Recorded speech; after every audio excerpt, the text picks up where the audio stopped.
So for most amigurumi patterns and toys, you will be asked to make a magic ring to begin with.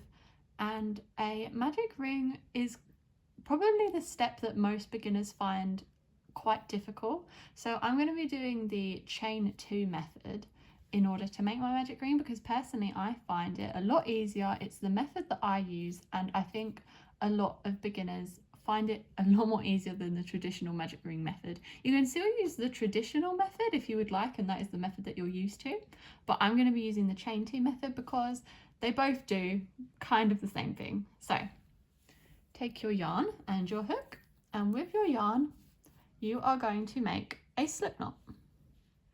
So just a simple slip knot, and then insert your hook into that slip knot and then pull the tail. Try not to pull it like too tightly. You want to have some wiggle room for your crochet hook, because if you pull it too tightly, it's quite tense, and I find that it's a lot harder to work with.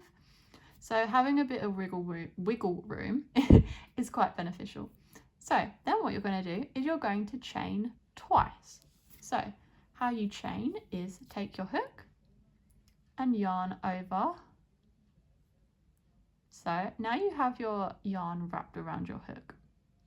So what you're going to do is you're going to pull that yarn through the slip knot. So now you have your first chain. So this is your first chain here. And then you're going to repeat that. So yarn over and pull through. So now you will have 2, so 1 and 2. And so the method to make the magic ring is you will then insert your hook into this first chain here. So I'm going to insert my hook into the chain. It's kind of difficult to show that part because my thumb is in the way, but you will insert your hook. So now it will look like you sort of have 2 loops on your hook. So then what you're going to do is, now that you've inserted your hook in, you're going to single crochet 6 times. So that will make the 6 stitches for the magic ring. So where it says on the pattern, I think it says insert 6 stitches into a magic ring, this is what you're going to be doing. So yarn over and pull through that first loop on the hook. So now you should have 2 loops on your hook, so there's 2 here.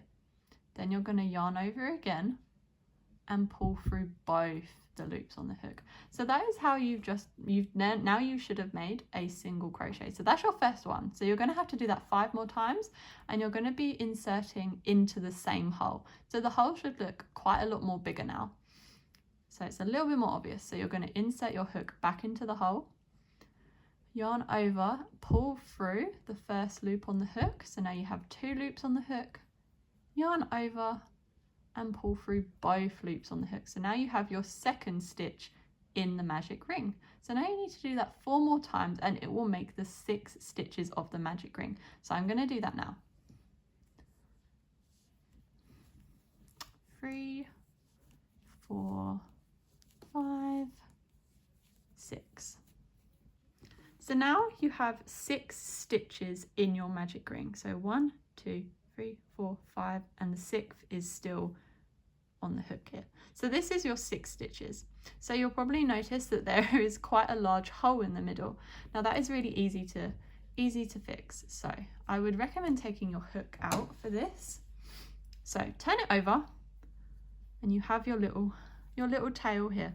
Now do this gently, because depending on what yarn you're using, the yarn can rip if you pull it too tightly. The yarn that I provide in the kits usually does not rip. I've not known it to break apart, but don't pull it extremely, tug on it extremely hard, because there is a possibility with any yarn that can happen. So what you're going to do is you're going to take your tail and you're just going to pull it.